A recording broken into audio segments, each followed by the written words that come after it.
ओम नमः शिवाय। हर हर महादेव। प्रिय भक्तजनों, आज कार्तिक मास के कृष्ण पक्ष की त्रयोदशी तिथि है, जिसे धनतेरस के रूप में जाना जाता है। पुराणों के अनुसार इस तिथि को समुद्र मंथन के समय भगवान धन्वंतरी अमृत कलश लेकर प्रकट हुए थे। इस वजह से इस तिथि को धनतेरस या धनत्रयोदशी के नाम से जाना जाता है। भगवान धन्वंतरी के अलावा इस दिन माता लक्ष्मी, धन के देवता कुबेर और मृत्यु के देवता यमराज की पूजा की जाती है। प्रिय भक्तजनों, आप सभी को त्रयोदशी तिथि अर्थात धनतेरस की हार्दिक शुभकामनाएं। इस वीडियो के अंतर्गत आप धनतेरस को सुनी जाने वाली सभी पौराणिक कथाओं का श्रवण करेंगे, इसलिए आपसे निवेदन है कि कथा पूरी सुनिएगा। आधा अधूरा छोड़कर कथा का अनादर मत कीजिएगा। और आपसे निवेदन है कि अगर आप हमारे इस आत्म प्रेमी चैनल पर नए हैं तो चैनल को सब्सक्राइब जरूर कर लें और बेल आइकन को भी प्रेस कर लें, क्योंकि इस चैनल पर हर रोज़ अलग अलग प्रकार की कथाओं को श्रवण करने के लिए आपको मिलेगी। इसलिए आपसे निवेदन है कि चैनल को सब्सक्राइब अवश्य कर लें। प्रिय भक्तजनों, अब श्रवण कीजिए धनतेरस की कथा का।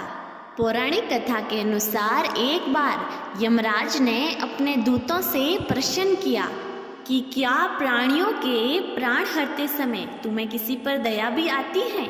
यमदूत संकोच में पड़कर बोले, नहीं महाराज, हम तो आपकी आज्ञा का पालन करते हैं, हमें दया भाव से क्या प्रयोजन।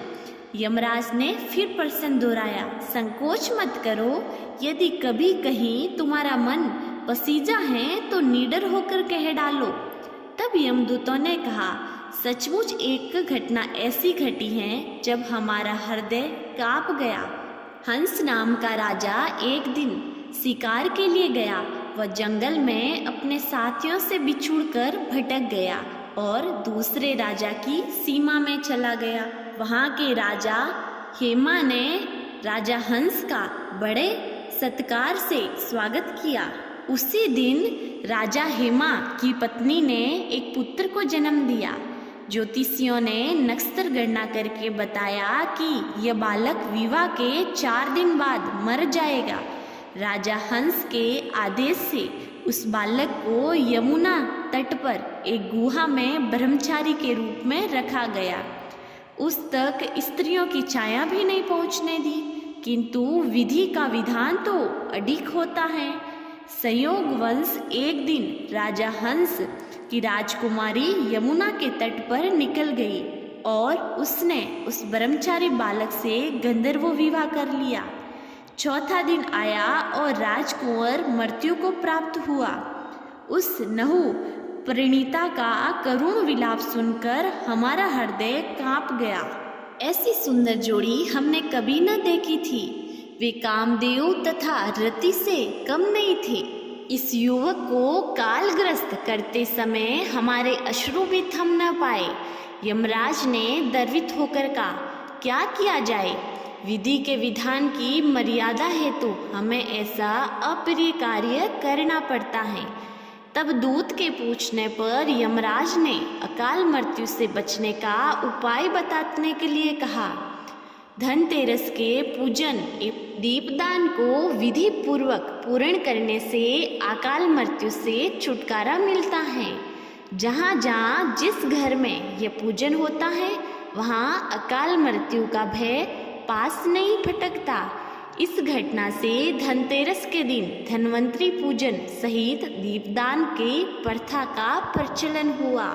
प्रिय भक्तजनों, अब श्रवण कीजिए धनतेरस के दिन सुनी जाने वाली प्रचलित दूसरी कथा का।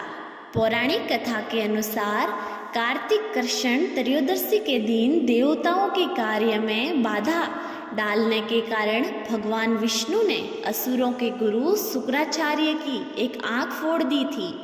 कथा के अनुसार देवताओं को राजा बलि के भय से मुक्ति दिलाने के लिए भगवान विष्णु ने वामन अवतार लिया और राजा बलि के यज्ञ स्थल पर पहुंच गए। शुक्राचार्य ने भगवान विष्णु के वामन अवतार को भी पहचान लिया और राजा बलि से आग्रह किया कि वामन कुछ भी मांगे तो इनकार कर देना। वामन साक्षात भगवान विष्णु हैं जो देवताओं की सहायता के लिए तुमसे सब कुछ छीनने आए हैं। बलि ने शुक्राचार्य की बात नहीं मानी। वामन भगवान द्वारा मांगी गई 3 पग भूमि दान करने के लिए कमंडल से जल लेकर संकल्प लेने लगे। बलि को दान करने से रोकने के लिए शुक्राचार्य राजा बलि के कमंडल में लघु रूप धारण करके प्रवेश कर गए। इससे कमंडल में जल निकलने का मार्ग बंद हो गया। वामन भगवान शुक्राचार्य की चाल को समझ गए। भगवान वामन ने अपने हाथ में रखे हुए कुंसा को कमंडल में ऐसे रखा कि शुक्राचार्य की आंख फूट गई। शुक्राचार्य चटपटाकर कमंडल से निकल आए। इसके बाद बलि ने 3 पग भूमि दान करने का संकल्प लिया।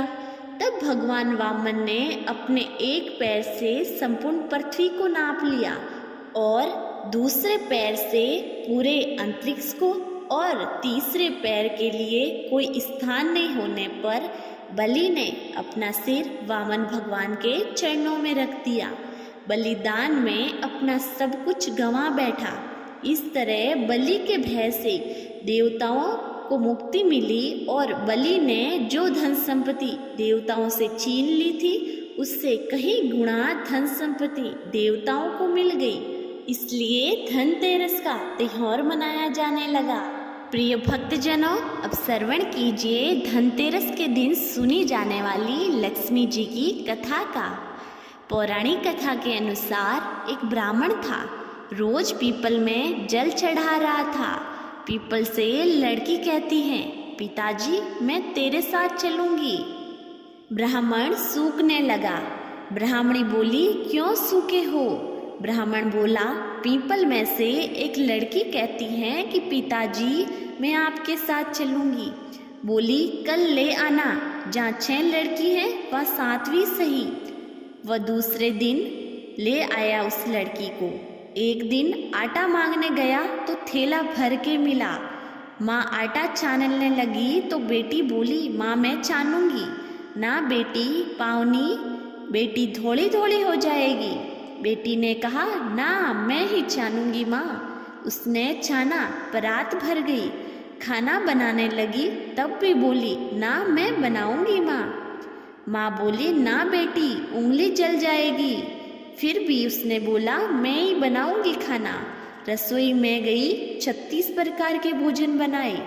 सबको पेट भर भर के खिला दिया। कई बार तो उस ब्राह्मण का परिवार भूखा रहता था, लेकिन उस दिन पेट भर भर के खाया।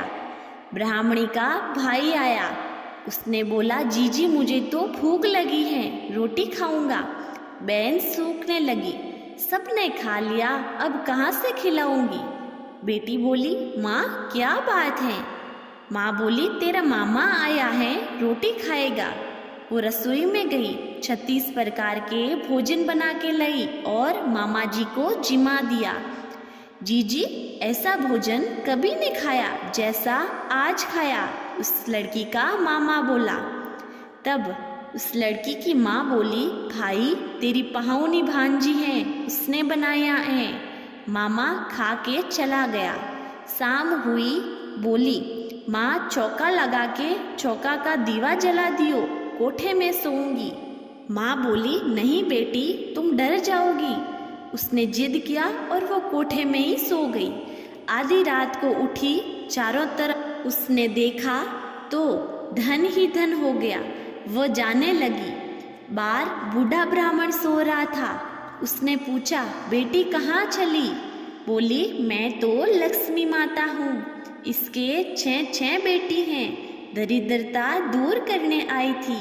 ब्राह्मण ने चारों तरफ अपने घर को देखा तो धन ही धन था। सवेरे सब उठे और इधर उधर उसको ढूंढने लगे, कोठी में नहीं मिली। तो माँ बोली, पावनी बेटी कहाँ चली गई? ब्राह्मण बोला, वो तो लक्ष्मी माता थी, अपने साथ साथ हमारे घर की सारी दरिद्रता भी ले गई। जैसे लक्ष्मी माता ने उस ब्राह्मण के परिवार की दरिद्रता दूर की, वैसी सबकी करें। बोलिए लक्ष्मी माता की जय। प्रिय भक्तजनों, ये थी धनतेरस के दिन सुनी जाने वाली संपूर्ण पौराणिक कथाएं। मुझे पूरी उम्मीद है आपको बहुत पसंद आई हैं तो वीडियो लाइक कीजिए और हाँ, चैनल को सब्सक्राइब करना तो बिल्कुल मत भूलिएगा। मिलते हैं अगले वीडियो में नई कथा के साथ। तब तक के लिए हर हर महादेव।